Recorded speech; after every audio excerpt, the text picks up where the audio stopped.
Ready 1 2 3 start. নমস্কার, আইফেন ক্রিয়ের তরফ থেকে সকলকে স্বাগত জানাই। আজকে আমরা একটা সোফা কাম বেডের ভিডিও শেয়ার করতে চলেছি। এটা আরেকটা প্যাটার্নের নতুন ধরনের প্যাটার্ন হয়েছে। যা দেখতে পাচ্ছেন আপনারা 4 ফুট বাই 6 ফুটের একটা বেড। এটা পরবর্তীকালে ফোল্ডিং ওয়াইজ গিয়ে সোফা হয়ে যাবে।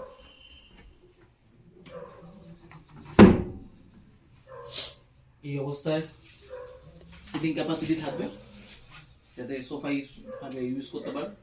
খুলে দিলে একটা ফুল সাইজ বেড, মজবুত প্লাই দিয়ে বানানো, হাই ফিনিশ ল্যামিনেট দেওয়া হয়েছে, সেই অনুযায়ী কাঠ তৈরি, হার্ডওয়্যারও দেওয়া হয়েছে ভালো। এখানে একটা বড় ধরনের স্টোরেজ ক্যাপাসিটি আমরা দিয়েছি, যাতে ম্যাগনেট ফিনিশ দেওয়া হয়েছে, ফুল ক্যাপাসিটি দেওয়া হয়েছে, এতে বড় ধরনের স্টোরেজ ক্যাপাসিটি ওনারা পান। ম্যাগনেট দেওয়া আছে যাতে এটা যাতে লেগে যায়। এটা হচ্ছে আমাদের সোফা কাম বেডের একটা ডিজাইন। এই হয়ে গেল আমাদের মজবুত বেড, ফুল সাইজ একটা বেড। আশা করি আপনাদের ভালো লেগেছে। দেখা হচ্ছে পরবর্তী ভিডিওতে। নমস্কার।